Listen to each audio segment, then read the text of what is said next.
Bonjour tout le monde et bienvenue dans ce briefing des marchés du mardi 22 juin 2021.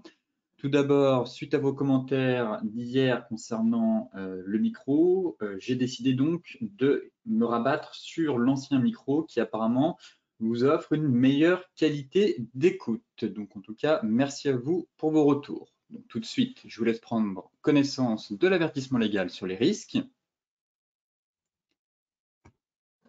Et donc, direction les marchés, avec l'audition de Powell ce mardi.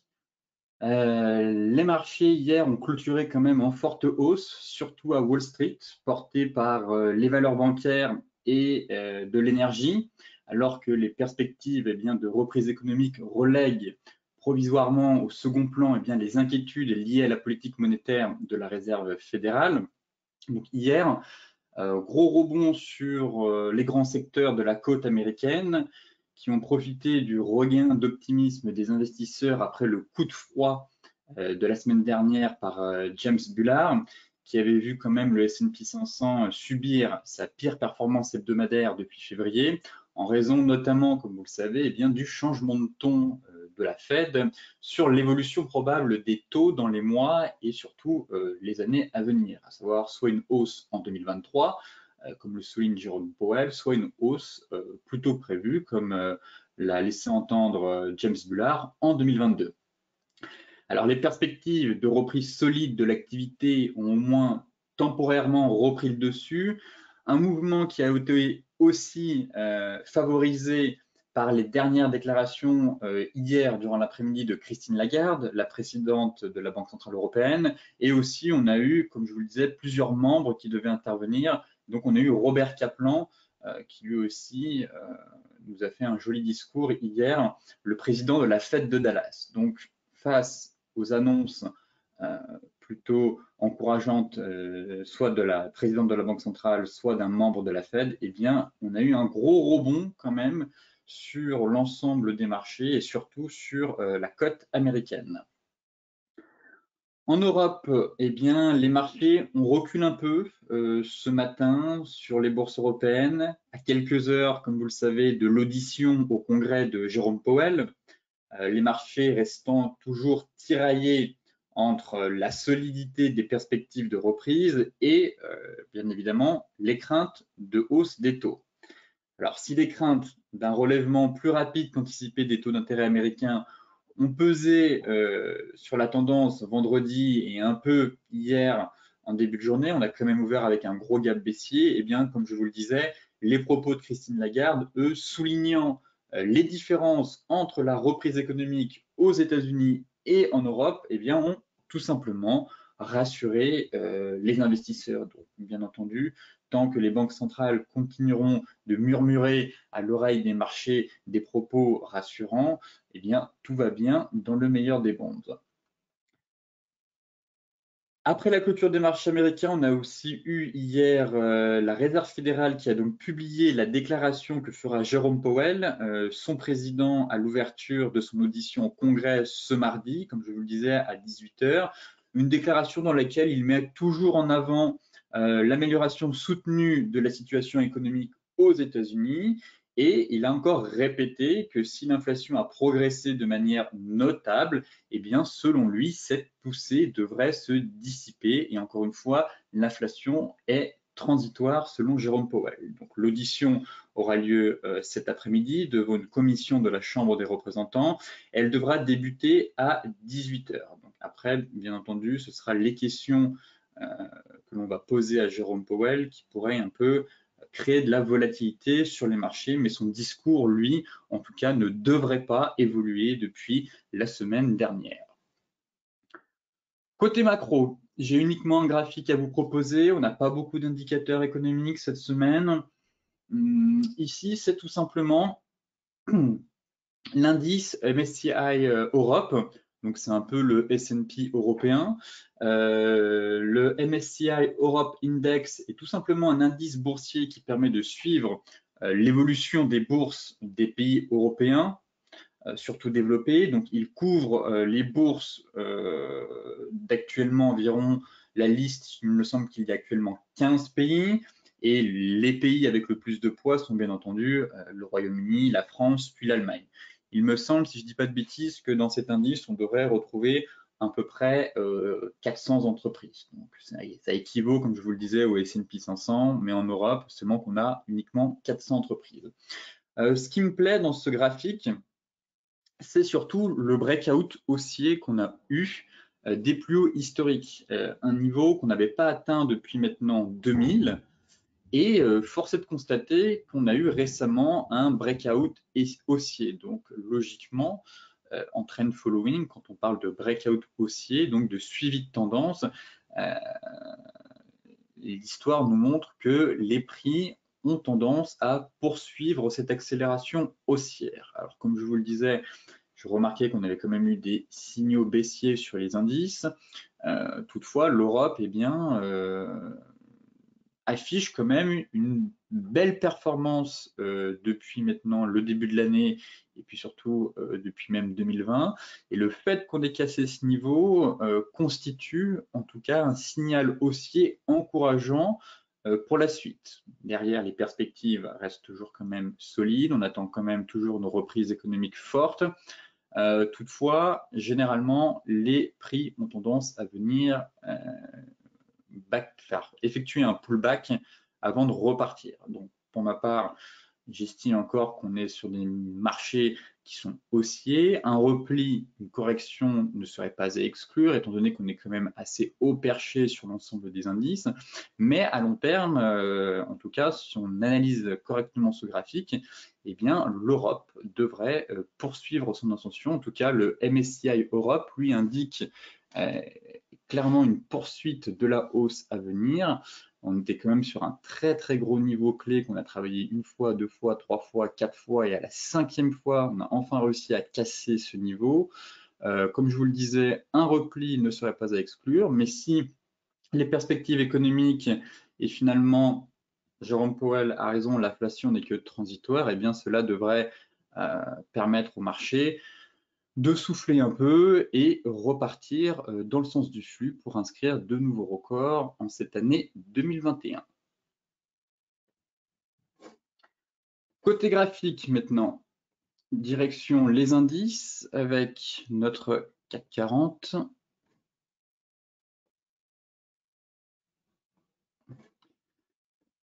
Des indices extrêmement solides, mais qui sont toujours portés par les propos rassurants des banquiers centraux. Concernant le CAC,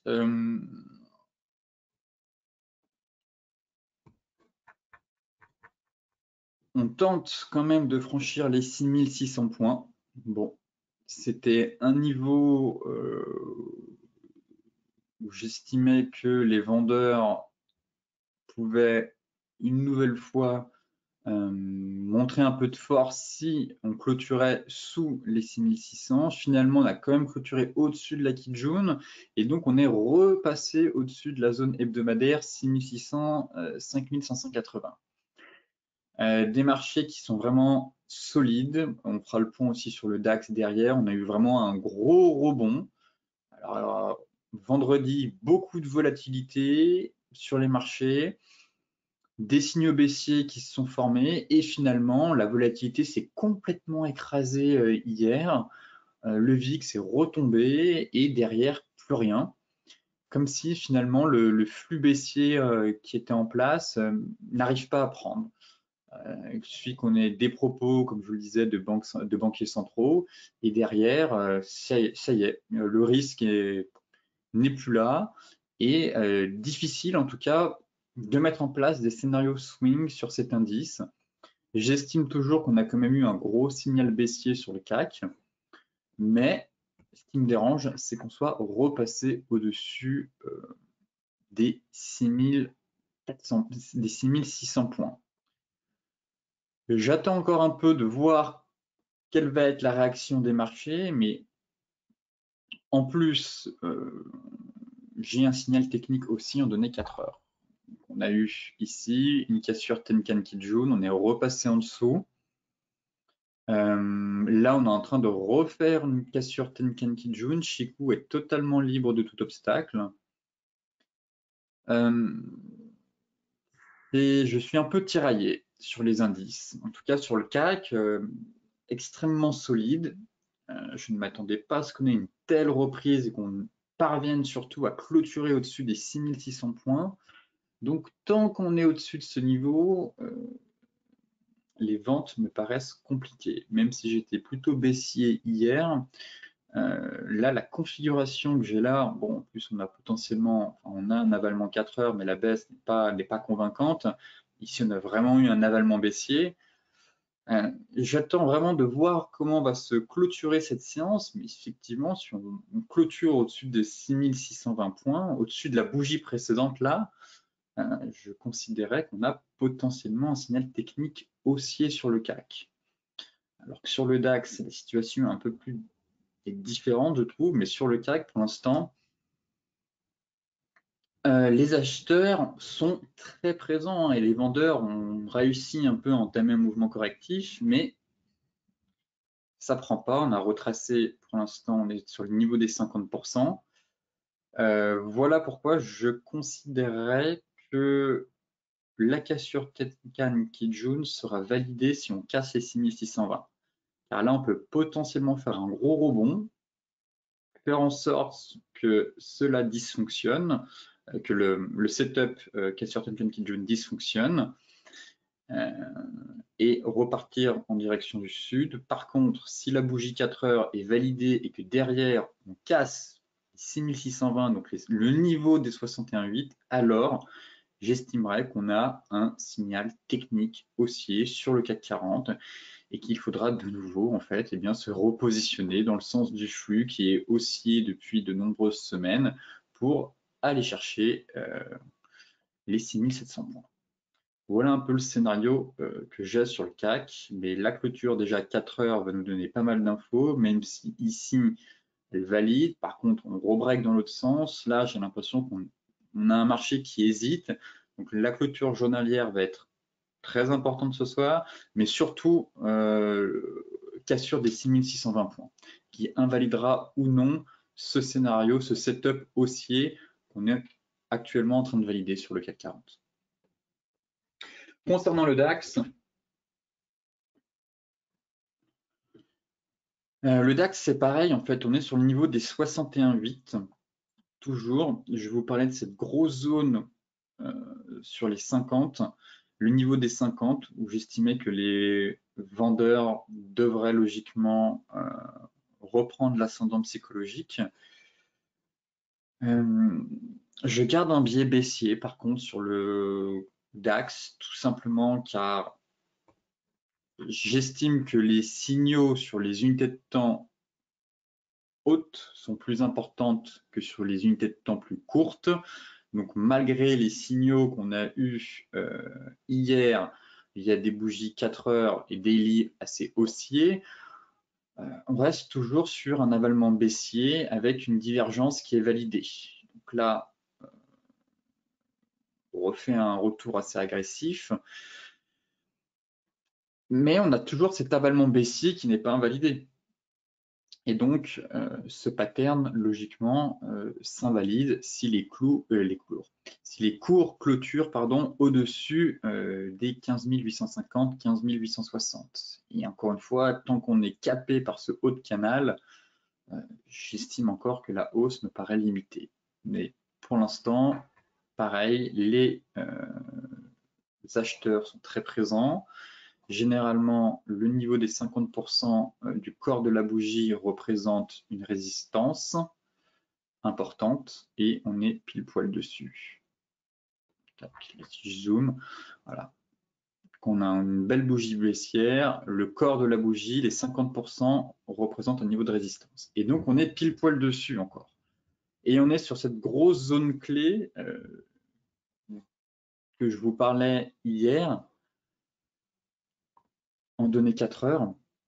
Surtout sur les futurs, c'est pour ça qu'on va basculer. Là, on est prisonnier entre 50 et 61,8. Alors oui, si on casse les 15 000, pardon, 650, ça me paraît compliqué. On aurait sûrement un retour sur les 15 740. Mais tant qu'on est prisonnier dans ce niveau, plutôt neutre, mais je garde quand même un biais baissier face à la divergence et à l'avalement baissier qu'on a eu. Et surtout,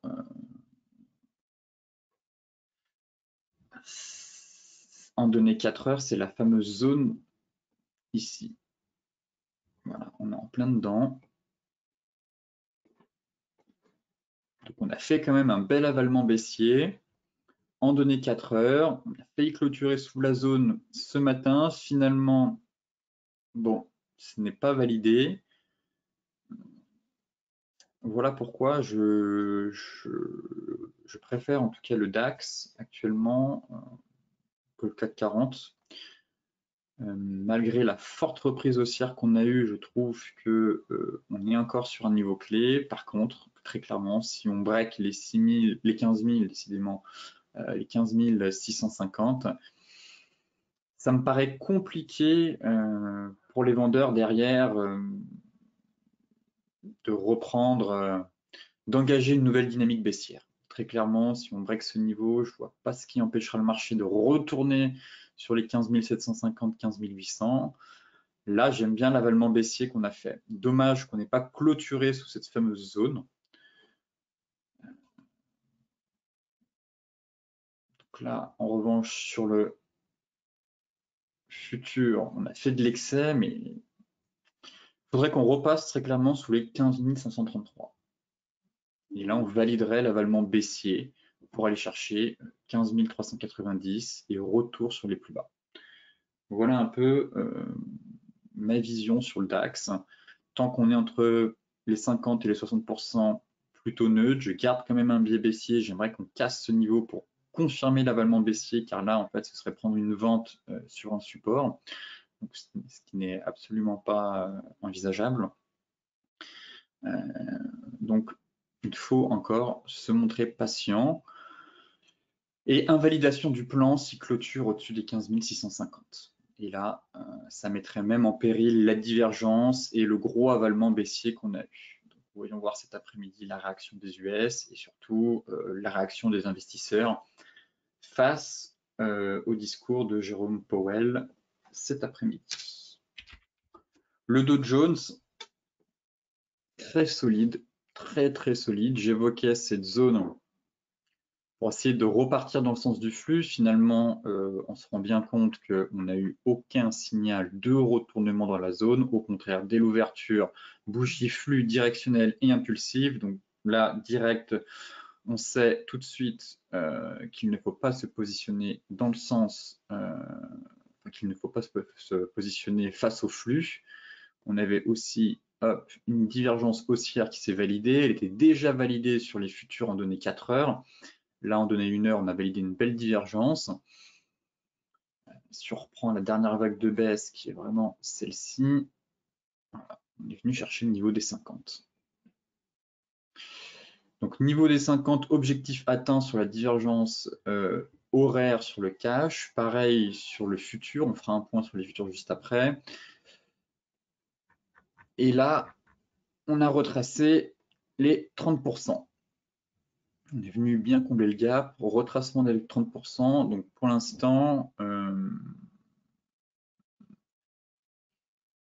on a quand même eu une grosse force acheteuse qui s'est manifestée. Donc là, très clairement, en mode fausse cassure du range, réintégration, plutôt neutre maintenant sur le Dow Jones, très clairement. Encore une fois, hein, même si on a des signaux baissiers sur l'indice S&P 500 données hebdomadaires, j'attendrai qu'on ait au moins un signal baissier sur une tête de temps horaire 4 heures. Mais là, on a quand même eu une bougie flux directionnelle, réintégration du range, cassure de la résistance ici. On avait une résistance intermédiaire juste ici, on l'a cassée. En horaire, potentiellement proche de l'AMM 50, ça pourrait déclencher un léger repli. Mais sur signal, encore une fois, et comme toujours, j'aimerais voir les futurs, voir si on a un peu plus d'indications sur les futurs. Mini de Jones. Bon, on a validé ici une divergence baissière, soit, effectivement. Après la divergence haussière, objectif atteint, ici on a la divergence baissière. Ouais, elle est validée en plus.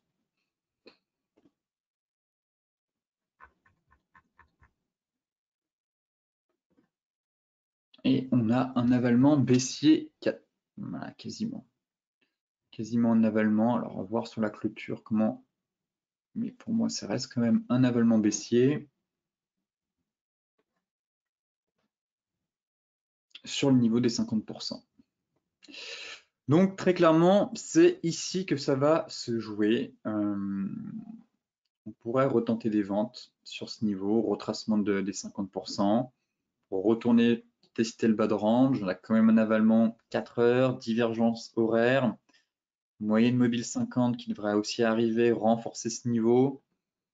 En tout cas, c'est pas ici qu'il faut acheter. Là, très clairement, soit on se montre patient, on attend le break des 50 et la cassure de la MM50 et on repasse haussier pour aller chercher les prochains niveaux.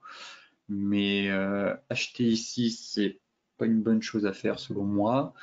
Par contre, tenter des ventes, ça peut être un trade risqué, mais on est quand même, voilà, on a retracé 50% de la vague de Fibo, on fait l'avalement 4 heures, la divergence 1 heure qui est validée, donc très clairement quand même des signaux, plutôt des signaux baissiers sur le Dow Jones. Encore une fois, des marchés qui vont se raccrocher qui vont être suspendus aux lèvres de Jérôme Powell, qui vont être raccrochés à son discours. Donc, à voir si cela va avoir des conséquences sur le Dow Jones. Mais en tout cas, j'ai plutôt encore un biais baissier aussi sur l'indice américain, le Dow Jones. Je considère qu'on a eu un gros rebond technique hier, mais que pour l'instant, le flux reste baissier tant qu'on est sous 50% de Fibo. Donc plutôt baissier encore sur l'indice pour viser la borne basse de ce range, encore une fois, 33 480. L'euro-dollar.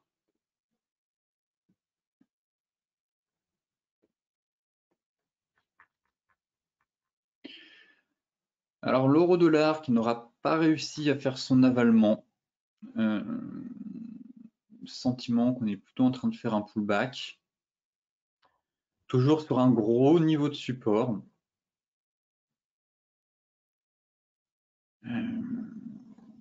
En données 4 heures,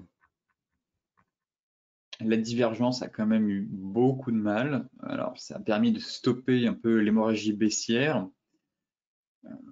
Mais là, j'ai quand même l'impression, alors celles et ceux qui ont pris cette divergence qui a été validée avec l'avalement, eh bien, je dirais pas qu'il faut le mettre le stop à break-even, mais parce que là, on se ferait déjà stopper, mais en tout cas, commencer à le rapprocher, de se dire que si on break cette zone, ça risque vraiment d'invalider la divergence. En tout cas, je verrais un range pour l'instant sur l'euro-dollar avec la cassure des précédents plus bas à surveiller. Pour le moment, ça tient. Est-ce que c'est haussier? On a seulement la divergence qui nous permettrait de mettre en place un rebond technique, comme je vous le disais, pour viser au mieux un pullback sur la borne basse du canal. Mais ça reste fragile. Quand même, l'analyse graphique nous montre très clairement que potentiellement, un changement de tendance est en train de s'opérer. On se trouve vraiment à la croisée des chemins, je trouve.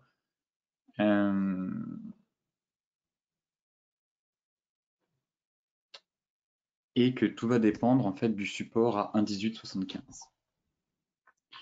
Alors la bougie hier est belle, effectivement. Et pas vraiment sur un avalement, mais on a eu une belle bougie qui permet de sauver ce support. Mais la force acheteuse n'est pas au rendez-vous encore. Très clairement, on a encore un marché assez fébrile. C'est pour ça que je verrais bien en range 1 heure. Et donc, celles et ceux qui sont positionnés à la suite de la divergence haussière, eh bien votre stop est juste en dessous. Vous pouvez même le remonter, votre stop, pour voilà, diminuer votre risque et le mettre juste sous la zone et se dire, très bien, si ça tient et que ça casse, ça devrait repartir pour aller chercher le pullback. Par contre, si on part dans un range et qu'on clôture sous les plus bas, alors là, très clairement, j'estime qu'il faudra se positionner à la vente pour aller chercher notre bas de range hebdomadaire.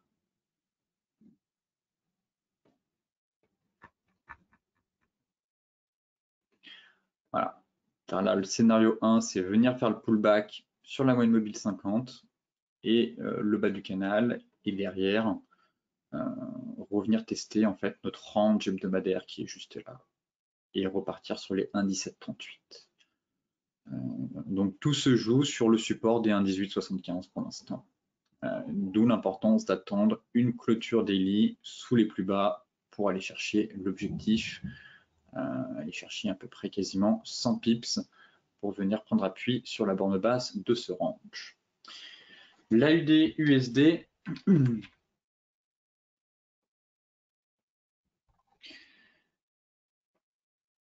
l'AUD USD, alors même constat, on est sur un gros niveau. Je vais enlever l'Ishimoku pour vous montrer. On a une grosse zone hebdomadaire, très clairement, juste ici. On la voit. Donc on est sur un gros niveau qui a été testé à de nombreuses reprises par le passé. Soutien avec la moyenne mobile 50, toujours. Et on avait aussi cette épaule, tête épaule qui a été validée.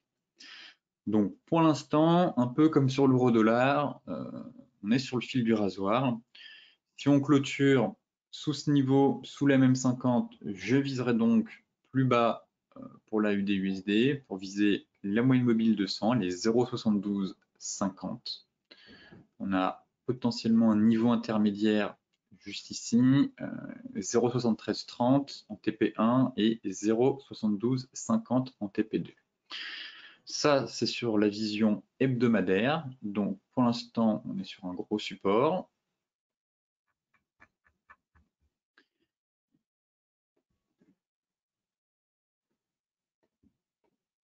Hop.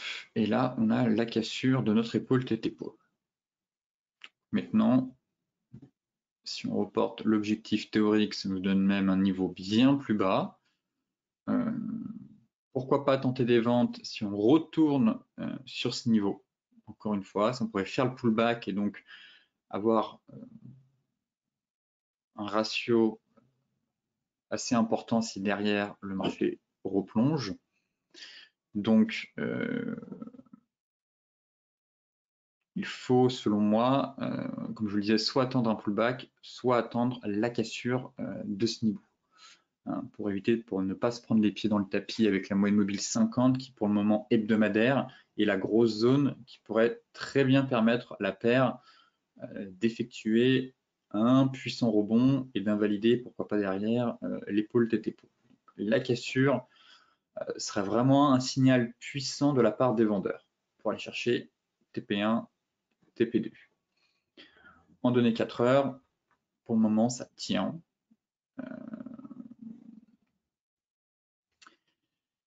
Ça tient, voilà, comme je vous le disais, c'est la zone que j'attends.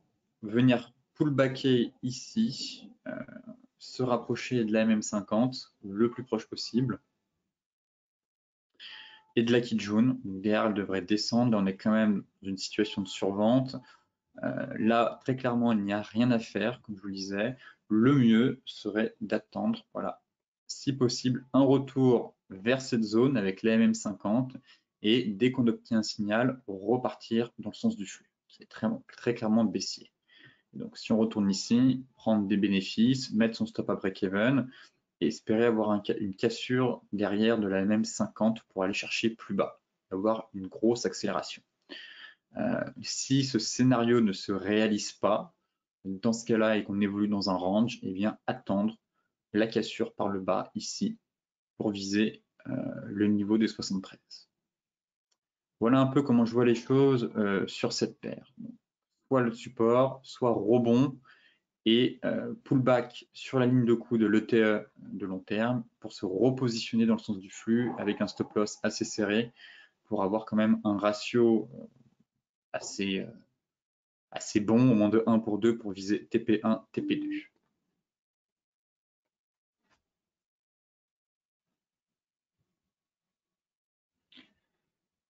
Le GBP Yen pour terminer le Forex. J'aime bien la configuration du GBP Yen.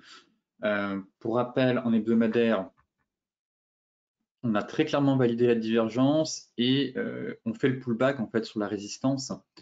Donc là, pour moi, je reste baissier. C'est très propre, belle divergence sur un haut. Belle divergence baissière hebdomadaire sur un haut de range en place depuis maintenant 3-4 ans. Belle cassure du gros niveau de support quand on a validé cette divergence sur RSI. Là, on revient tester et maintenu en échec finalement sur le niveau de résistance. Vous voyez, je vous disais d'attendre hier ce niveau de convergence, à savoir Tenkan, Kijun juste ici, pour essayer de se repositionner dans le sens du flux, avec un stop loss au-dessus des plus hauts, sur les 56,90 pour viser TP1, TP2, TP3. Donc là, j'aime bien la configuration en tout cas. Gros rebond comme on a eu sur le Forex et les indices. Finalement, c'est en train de caler. Là, j'aimerais bien qu'on ait une clôture 4 heures au moins sous le niveau de support, si possible sous la MM50, et ça offrirait en tout cas un excellent ratio pour viser 149,50, 147,40, et l'objectif final de la divergence, ça reste les 144,80. En données 4 heures, voilà, c'est assez propre. Pas mal de chandeliers d'hésitation. Ici, on a même un pendu. On repasse sous la zone. Ça reste le niveau des 50% de retracement en plus. Donc, à grosse phase baissière, rebond, maintenu en échec sous les 50%, sous la espèce de résistance, enfin du moins maintenant la résistance intermédiaire qu'on avait dans le range, qui était devenue support, qu'on a break, on est repassé au-dessus avec Tenkan. Journalière et Kijun journalière juste au-dessus, donc gros niveau pour moi sur le GBP Yen. Je ne passerai absolument pas acheteur face à tant d'éléments qui convergent juste ici, que ce soit les Fibo, les moyennes mobiles ou l'Ishimoku, et au contraire, même avec la divergence baissière qui a été validée. Pour moi, plutôt baissier, les plus agressifs mettront un stop ici, mais la théorie veut qu'avec les divergences baissières, on place un stop sous les plus hauts et derrière, on espère que le marché finalement reparte en direction du sud. En tout cas, ça fait partie de mon plan sur cette paire, étant donné qu'on a quand même atteint un gros niveau hebdomadaire, à savoir le range. Donc maintenant, je table sur une nouvelle rotation des prix, au moins une rotation partielle, pour aller chercher notre Kijun ici, à 147,50. Les métaux précieux maintenant, avec le gold.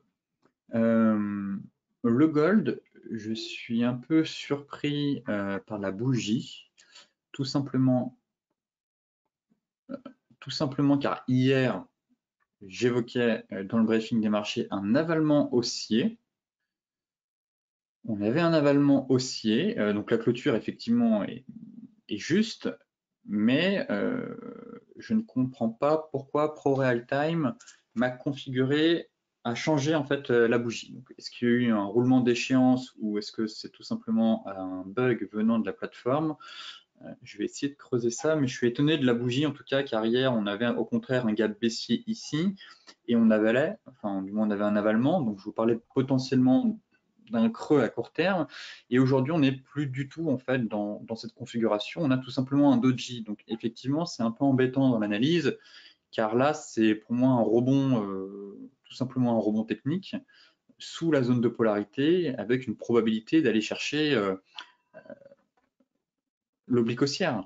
Alors que si on avait vraiment un avalement, certes sous la zone de polarité que j'évoque depuis pas mal de temps, mais potentiellement un creux de marché, si on breakait, ça validait l'avalement. Mais là, je vais essayer de voir pourquoi la bougie a changé entre hier et aujourd'hui, mais on n'est plus dans une configuration qui pouvait plaider, suggérer en tout cas un creux de marché à court terme. Donc plutôt neutre maintenant sur le gold. Je vais essayer de contacter pour Realtime pour avoir quelques informations, quelques explications du coup sur la structure des prix qu'on a eu entre hier et aujourd'hui sur cette bougie. Mais sinon, on reste sous la résistance. Donc sous la résistance, je ne passe pas acheteur tant qu'on est sous cette zone. Voilà. Tant qu'on est sous cette zone, la probabilité reste assez élevée d'aller chercher l'oblique. Donc le gold, j'attendrai soit une clôture au-dessus des 1800 pour repasser acheteur et viser 1850. On a un objectif intermédiaire à 1820. Soit très clairement, face à cette bougie quand même flue et impulsive, j'attendrai les 1735, 1740 pour aller chercher l'oblique.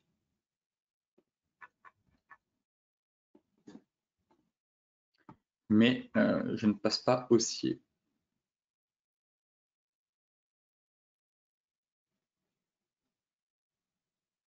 Ouais, non, je comprends vraiment pas la bougie. En plus, si on regarde en données 4 heures, on voit très bien que l'open, il se fait sur les plus bas. Donc c'est bien un avalement. Je ne comprends pas pourquoi on a une bougie qui forme un doji et pas un avalement. Bref, je ferai le point plus tard. En soi, on a toujours cette divergence haussière, mais risquer de prendre une divergence haussière sur résistance. Donc j'attendrai vraiment à la cassure des 1800. Si clôture au-dessus des 1800, j'estimerais qu'on a fait un excès baissier pour sortir les stop loss un peu trop près de cette zone, pour vraiment purger tous les acheteurs qui s'étaient placés juste ici avec des stop loss trop courts. Donc on aura eu un bel excès baissier et derrière, si on repasse au-dessus, mon TP1 sera d'aller chercher les 1830, du moins la moyenne mobile 50. Et derrière, pourquoi pas la moyenne mobile, la résistance à 1850. Mais tant qu'on est sous ce niveau, eh bien, les vendeurs peuvent toujours enfoncer le clou. Donc là, j'estime en tout cas qu'il n'y a pas d'achat effectué. Certains étaient même à la vente.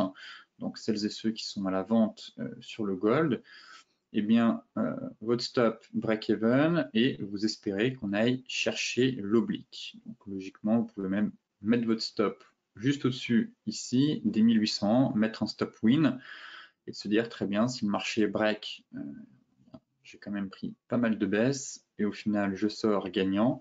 Et en revanche, si les vendeurs enfoncent le clou et que les acheteurs ne parviennent pas à reconquérir ces niveaux, eh bien, j'attendrai en tout cas un repli, un retour sur cette fameuse oblique vers 1735-1740 pour vous proposer un plan d'achat à court terme sur le gold, pour viser ensuite de nouveau un rebond sur cette zone.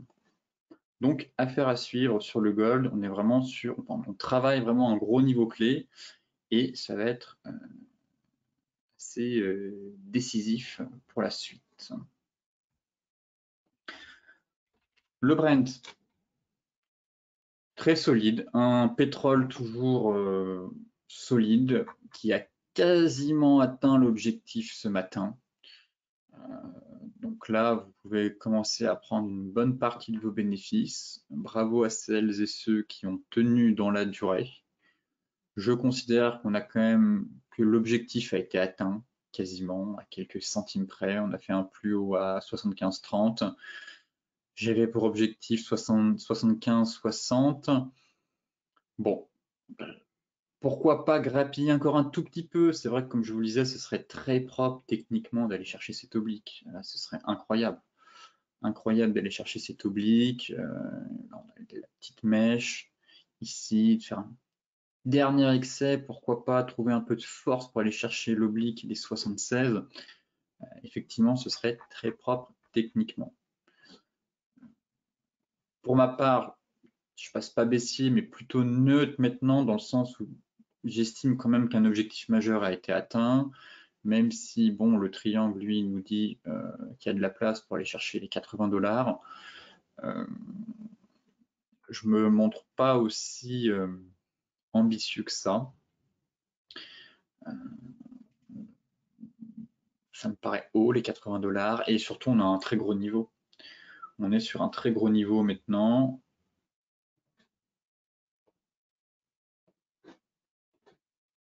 Donc, les vendeurs pourraient très bien tenter quelque chose. Alors, on n'a pas de signal baissier, toujours pas. Bien au contraire, on a même une belle bougie flux haussière.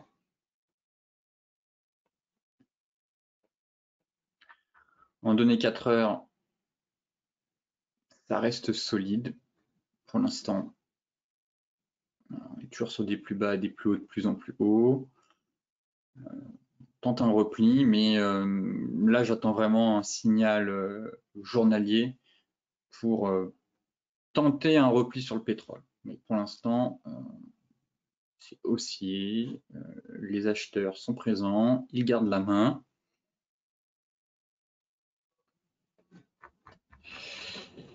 Et on peut très bien assister à un repli, à un léger repli.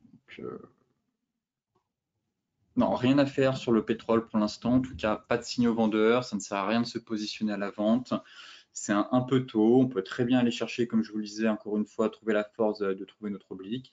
Par contre, effectivement, celles et ceux qui étaient à l'achat ici, eh bien, je considère que des objectifs majeurs ont été atteints et qu'une prise de bénéfice doit se faire, très clairement.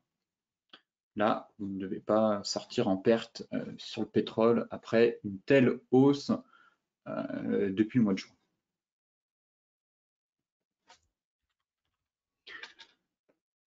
Le light, c'est la même chose. C'est la même chose de toute façon. À la différence, c'est qu'on forme une divergence baissière daily, toute petite, juste ici. Elle n'est pas validée. Elle n'est pas validée. Petite divergence baissière. J'attendrai donc la cassure de la Tenkan et qu'on repasse sous les 71,50 pour éventuellement passer baissier et dans ce cas-là, aller chercher les 68,50. Mais pour l'heure, ça reste haussier. Divergence pas validée, pas de signal baissier en daily ni en 4 heures. On a juste potentiellement des avertissements sur un essoufflement de la tendance. Mais là, en données 4 heures, comme je vous le disais hier, cassure Tenkan Kijun, parfaitement fonctionné, accélération haussière, on vient un peu pullbacker les instants plus haut. Et pareil, si le pétrole a la force d'aller chercher les 74,70, ce serait parfait, ce serait l'objectif final sur le light que j'avais à 74,70, qui correspond quasiment à la sortie de triangle. Donc, objectif final 74,70, ça permettrait d'aller chercher les 60, je me souviens plus, 77, je crois, sur le Brent en parallèle. Mais encore une fois, un objectif majeur a quasiment été atteint. Pareil, vous avez sûrement dû prendre des bénéfices durant toute cette hausse. Mais comme je vous le disais, encore une fois, on peut très bien aller chercher les 74,70. On a la force, très clairement, et c'est pas grand-chose. C'est à peine, ouais, c'est quand même 2%. C'est quand même 2%. Bon. Mais c'est l'actif le plus haussier, en tout cas l'un des actifs les plus haussiers, les plus soutenus par la force acheteuse. Mais en aucun cas je passe baissier sur le light pour l'instant. J'attendrai au moins qu'on ait un signal, que le signal soit confirmé, ou qu'on ait un puissant chandelier japonais, ou qu'on casse la Tenkan et qu'on repasse sous les 71,50. Mais pour l'instant, comme sur le Brent, flux haussier, les acheteurs sont présents et ils gardent la main. Pour terminer, le Bitcoin, sur le fil du rasoir. On est sur le fil du rasoir, on a quand même eu une sortie de range. Bon, va-t-on rentrer en bear market et annuler complètement mon scénario un peu de reprise en U? J'attends les réactions, comme je vous le disais, des prix sur la MM50.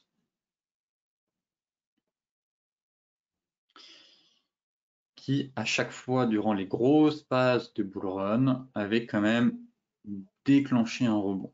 Au moins le rebond. Alors oui, après on était passé en bear market, mais je m'attends à c'est un trop gros niveau. Très clairement, vendre ici, je pense que c'est une énorme erreur. Par contre, se positionner à l'achat pour tenter le rebond, si possible la reprise haussière, me semble être un scénario envisageable. J'aimerais bien mettre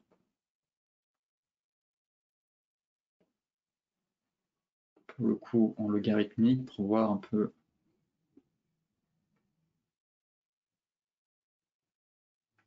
Par le passé, à chaque fois dans les phases de tendance haussière, à chaque fois qu'on s'approchait un peu de la MM50, on avait quand même plus ou moins des réactions du marché sur ces niveaux.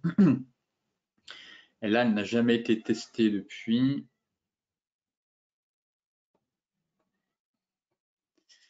Donc, je ne m'avoue pas vaincu, en tout cas, tant que ce niveau tient.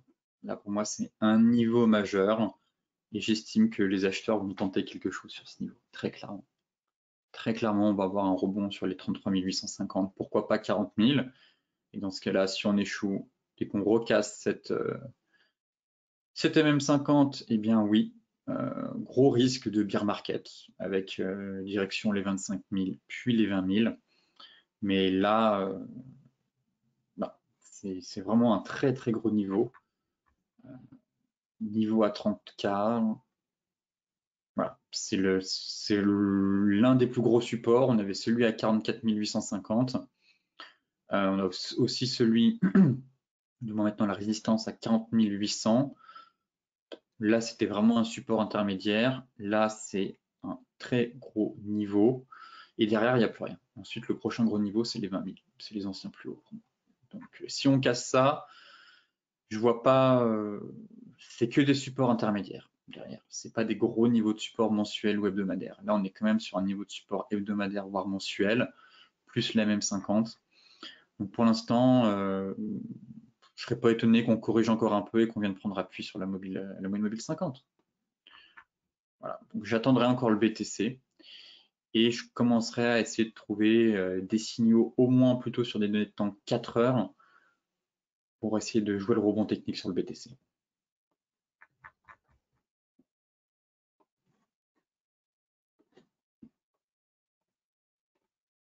Là, on est sorti par le bas du range, on pull back, on casse.